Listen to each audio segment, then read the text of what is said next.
Hey everyone. So today we will start with the topic of scalp. And firstly, we see this in the content. So it is a content introduction, extent of scalp, layers, nerve supply, arterial supply, venous drainage, and lymphatics. So first start with the introduction part. So its definition. Definition of a scalp is the soft tissue covering the cranial vault from the scalp. So cranial vault basically means the bony part which is made with the joint of the bone. Like see in this 3D view, this is a cranial vault. We can say this is a frontal bone, and this is parietal bone. So these all bones together form together and suture together to form a layer that is a cranial vault. And above this layer there is a soft tissue that is called the scalp. Okay, so it's basically the skin on the top of your head that is under your hair. So the from where hair is started, the root of hair, that layer is called the scalp. Okay, in this diagram you can see this bluish region, this whole cover the scalp and some anterior part of the forehead. Okay, so this is a scalp. Then move on to the next. It's the extent of a scalp. So extent basically means कि up to where scalp is extended. Okay. So anteriorly means front portion. So anteriorly supraorbital margin up to the eyebrows, superciliary arch. So supraorbital margin means it means supra means what? Something super, like something placed above or upper. Some we can say, and orbital means orbit, related to orbit. So this is our orbit, and this is our supra. So supraorbital margin means is something related to hair, like it is superior portion, and it is orbit. So and margin, so supraorbital margin. I am giving you a 3D view. So in this way, in this view, you can see this is your orbit. This whole region is your orbit in which eye is located. Okay, and the margin means something area which is edge area. Okay, and supra means upper. So this upper margin is called supraorbital margin, and here eyebrow is placed actually. So this is the region which is called supraorbital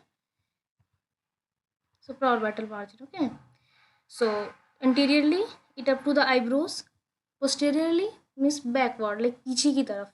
Okay, so पीछे की तरफ external occipital protuberance and the superior nuchal line means external occipital protuberance. It is a protuberance means something like which is outgrowth, you can say small outgrowth of bony projection or bones outgrowth. Okay, so in this diagram you can see this is superior nuchal line, and this is superior nuchal line present in the occipital bone basically. So in the 3D view you can see like this. This is your occipital bone. Okay, so this is your occipital bone, and this marking you can see in this marking is superior nuchal line and external occipital protuberance. So from up to here posteriorly scalp is located. Okay, then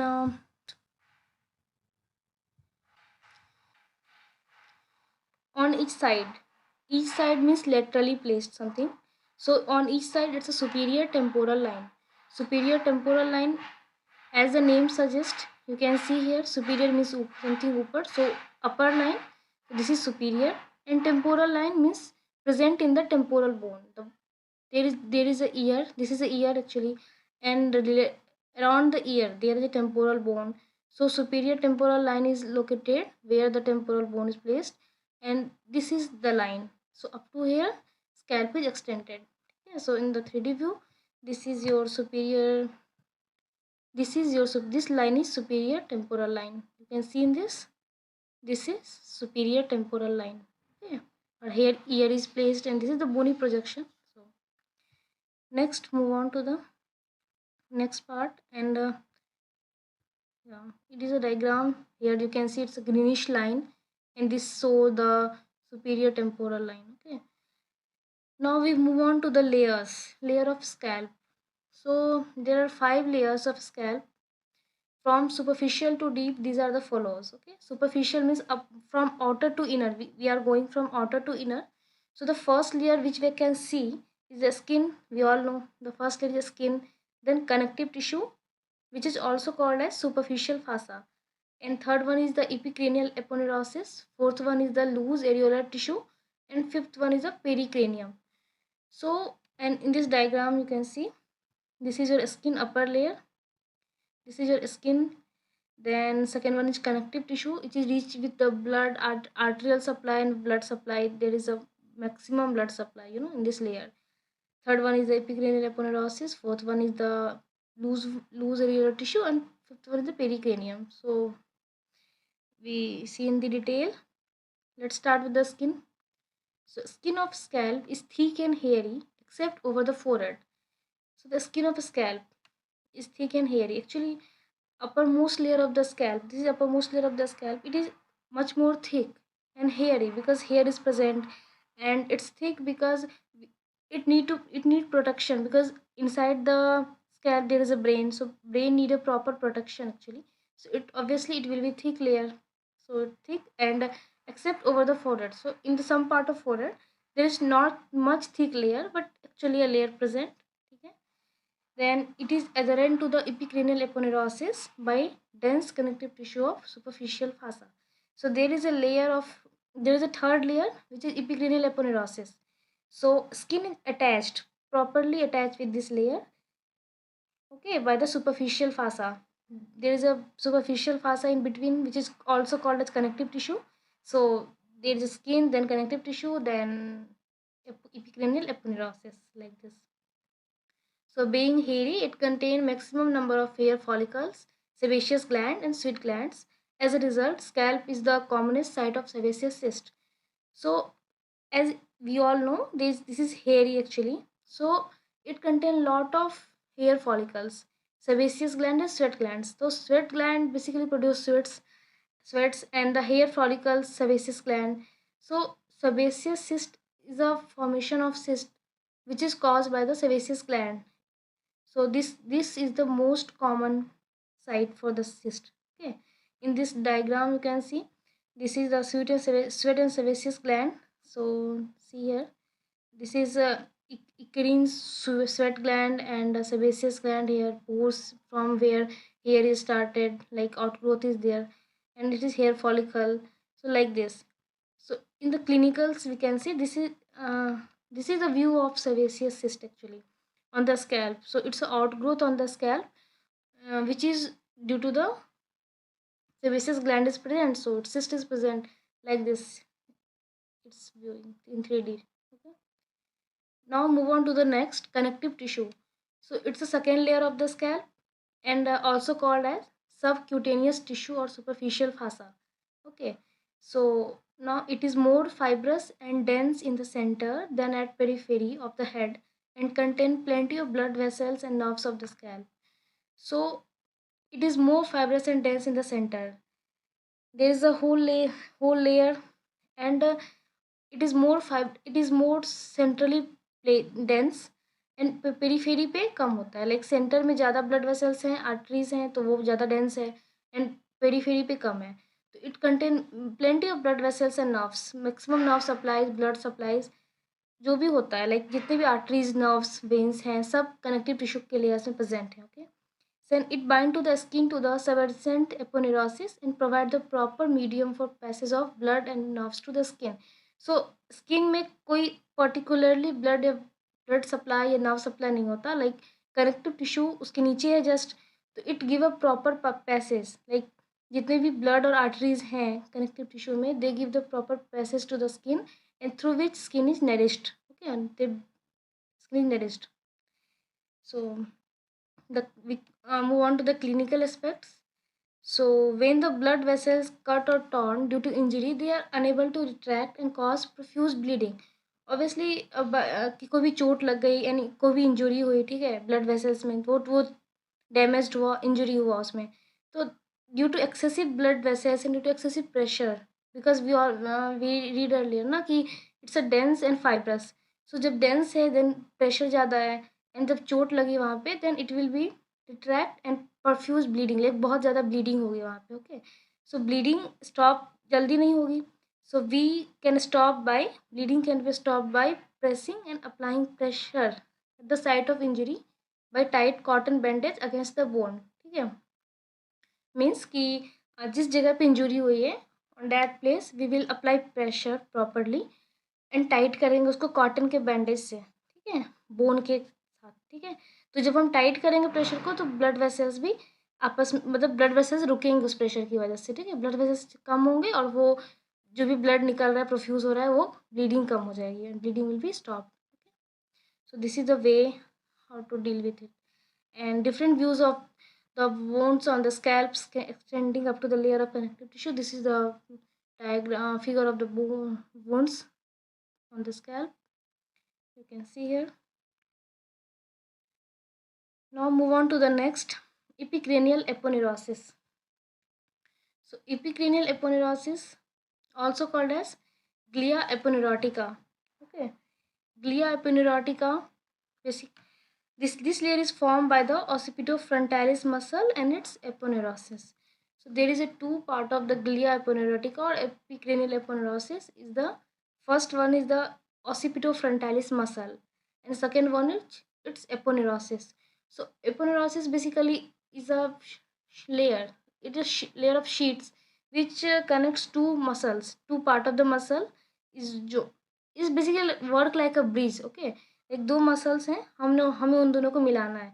so how we will do it, it form a aponeurosis between them. ठीक है, so like this here. So we will discuss about the occipitofrontalis muscle first. So it has four bellies, two frontal bellies and two occipital bellies. So frontal belly is also called as frontalis muscle and occipital belly is also called as occipitalis muscle. ठीक है, so in this diagram, see, this is your aponeurosis, glia aponeurotica, where is written, and this is occipitofrontalis muscle. So this is frontalis muscle in the front, which, as the name suggests, frontalis means in the frontal bone, near the frontal bone, on the frontal bone. So it's in the front, and occipitalis muscle behind the head region, like in the occipital bone. So it is occipitalis muscle, and this aponeurotic glia aponeurotica connects these two muscles and form a layer between them. Okay, form a bridge between them, we can say, form a layer between them. So this is glia aponeurotica, totally we can call as epicranial aponeurosis. Okay, okay, now move on to the next. So in this diagram you can, it is more clear. This is frontalis, reddish color. Muscles is always shown with the brown color pencil. Okay, and this is glia aponeurotica, this is occipitalis. So move on to the next, frontalis muscle. So frontal bellies are longer, wider and partially united in the median plane. So frontal bellies are, ये लंबा होता है, like wider है and partially united in the median plane, और बीच के like medially ये united होगा. Okay, in this diagram, see, it is united at the frontalis muscle. So in the medially it is united. Two bellies of, this is first belly, this is second belly of frontalis muscle, right? So origin of frontalis muscle is each arise from the skin of the upper eyelid and forehead, over the upper eyelid and forehead, and skin and subcutaneous tissue over the eyebrows and the root of nose. So origin कहाँ होता है, like from where muscles started, we can say. So it arises from the skin of the upper eyelid. ठीक, upper eyelid कहाँ है हमारा, like this is our upper eyelid, and the forehead and skin subcutaneous tissue over the eyebrows and the root of nose. This is root of nose, and this is above the eyebrow. This all region, like forehead region, is basically the origin of the frontalis muscle. ठीक है, in this diagram, see, this is frontalis muscle and where is origin. So this is root of nose, this is root of nose, this is above the eyebrow, and these all things. ठीक है, then insertion, it's inserted into the epicranial aponeurosis.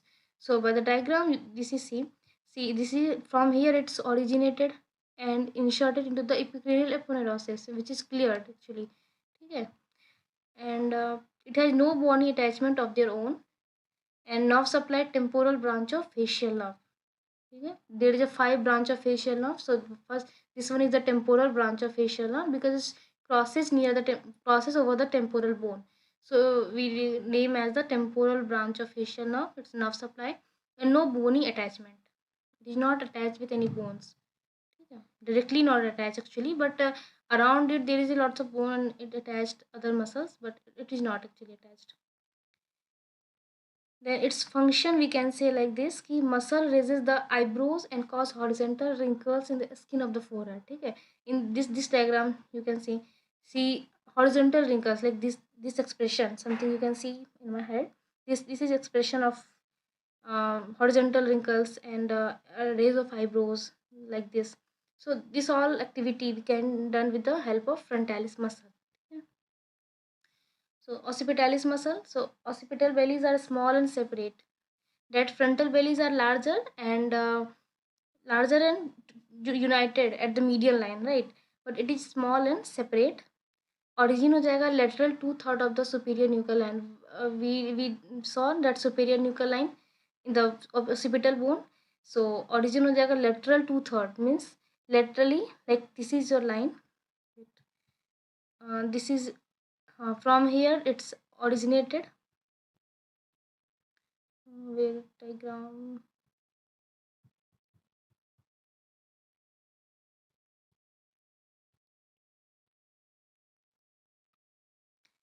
And inserted into the epicranial aponeurosis like this. Like this, it is also originated in the superior nuchal line and inserted into the epicranial aponeurosis as the frontalis muscle. Both insertion of both the muscles is same. Origin is different actually. Okay. And nerve supply posterior auricular branch of facial nerve. So it's another branch of facial nerve, posterior auricular branch, because it's auricular means basically ear. Auricle means ear. So posterior auricular branch of facial nerve, it's supplied backwardly to the occipital bone and occipitalis muscle. So it's named as posterior auricular branch of facial nerve. Okay. This is the diagram, occipital belly. In this diagram you can see. So move on to the aponeurosis. First part was the occipitofrontalis muscle and second was the aponeurosis. So it is freely movable on the pericranium along with the overlying and adherent skin and fossa. So it's freely movable on pericranium. It is a layer and it is freely actually smooth surface on the scalp.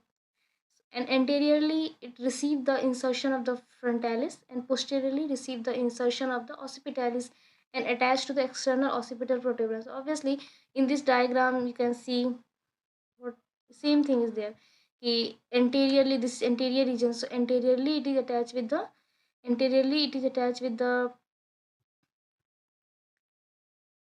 you see this is anterior attached with the frontalis muscle and posteriorly inserted the occipitalis muscle. So this is saying here same thing. Okay, and each side superior temporal line. So superior temporal line is this is your superior temporal line. This line is your superior temporal line. So done. This is one more diagram. This is frontalis muscle, epicranial aponeurosis, occipitalis muscle. So you can relate. This is your superior temporal line, and this is your frontalis muscle insertion. This is insertion of the occipitalis muscle, and like this. Okay, so it's clinical part. So the wound of the scalp don't gap unless epicranial aponeurosis is cut transversely, because the aponeurosis is under tension in the anteroposterior direction by the tone of occipitalis muscle. So you just see this is something like this is your head. Suppose this is your head, this is your frontal lesion, this is your occipital lesion, and this is your aponeurosis, right? So it's what he's saying कि wound of scalp do not gap नहीं होगा, obviously gap नहीं होगा because this is smooth surface and bonded together by the both of the muscle. But unless epicranial aponeurosis is cut transversely, ठीक है? अगर ऐसे cut गया in this diagram you can see this is like C, ऐसे अगर कटा transversely अगर कटा तो ऑब्वियसली गैप बनेगा. and the gap बनेगा, and because the aponeurosis is under the tension of anterior posterior side direction, because ये आगे की तरफ ये इसको फोर्स पुल कर रहा है एंड ये पीछे की तरफ पुल कर रहा है. सो अगर ट्रांसवर्सली कोई चीज़ कटी है तो on that time it will be like this, है ना, दोनों तरफ से प्रेशर पड़ रहा है ऑन दैट वुंड, ठीक है. तो it is difficult to heal. So that is saying, so aponeurosis is under tension in the anterior posterior direction by the tone of occipitofrontalis muscle, ठीक है. So then after this we suture this portion and attach it, ठीक है. Next one is the loose areolar tissue. So loose areolar tissue is the fourth layer of the scalp. So this layer is made up of loose areolar tissue and it extends anteriorly into the eyelids because the frontalis muscle has no bony attachment. So for the support of the frontalis muscle, because we studied earlier that it has no bony attachment, so for the support of it loose areolar tissue comes and would be extended up to the eyelid, ठीक है. So this is, and posteriorly extended up to the highest and superior nuchal line. We saw earlier what is a superior nuchal line in the occipital bone. That line was superior nuchal line, so it extended posteriorly up to that region. Then on each side superior nuchal line, ठीक है. So it is traversed by on each side a superior temporal line. Actually it's not nuchal line, sorry, it's temporal line. On each side it is traversed by imaginary vein connecting veins in the second layer of scalp with intracranial dural venous sinuses. It means there is a imaginary vein, ठीक है, which is present in this layer, and this is crosses from the connective tissue layer and it goes in the intracranial dural venous sinuses, which is a, like what we can see, it's a bunch of the venous supply and in the brain, in the blood supply of brain. So it is actually harmful for the, like, for the infection, because uh, from outer surface any infection can spread through these veins into the dural venous sinus and it may be damage brain. So in this diagram bluish region is your imaginary vein, so it's from the connective tissue, it's extended into the dural venous sinuses. See, so this cause a infection in the brain. Collection of the blood in the layer of loose areolar tissue cause generalized swelling of the scalp. So collection of blood, like when the blood is collected in the loose areolar tissue, it causes the swelling of the scalp on that region. And the blood may extend anteriorly into the root of the nose and into the eyelid, because extent anteriorly of the loose areolar tissue is up to the eyelids. So this infection can extend anteriorly and it can result in the black eyes, like in this diagram you can see. It is caused by the loose areolar tissue infections where blood is collected. So the layer of loose areolar tissue is called the dangerous area of the scalp because the imaginary veins may transmit infection from the scalp to the cranial venous sinuses. Because it, in the 5 layer of scalp, it is loose areolar tissue is the dangerous area. Why dangerous area? Because it may be carry infection from the connective tissue or the loose areolar tissue into the dural venous sinuses that may cause the infection in the brain, and it is the, actually it is a very problematic condition. So, and also called as safety layer, because during the surgical practice it may help this layer is actually helping. And the first 3 layer is called the surgical layer of a scalp, because during the surgery we mainly cover these 3 layers, okay. So like this. Pericranium. Now move on to the 5th layer, pericranium. So it is loosely attached to the surface of bone and can be easily stripped, but at sutures is firmly attached to the sutural membrane. On the layer of bone, there is a united of the bone and form a surface, which is the cranial vault. So on that cranial vault, it is loosely attached actually. Pericranium layer is loosely attached, and जहाँ जहाँ sutures होते हैं, like जहाँ जहाँ bones meet कर रहे हैं और sutures form कर रहे हैं, on that point it is tightly attached actually, pericranium layer. So in the clinicals you can see this condition is called the cephalohematoma, ठीक है. Cephalohematoma, in this size of brain is increases, ठीक है. क्योंकि like पेरिक्रेनियम ज़्यादा adherent है sutures पे, तो on that time collection of fluid जो भी है, ठीक है, वो वहाँ पे ज़्यादा होगा, ठीक है। सो ऐसी कंडीशंस क्रिएट होती है।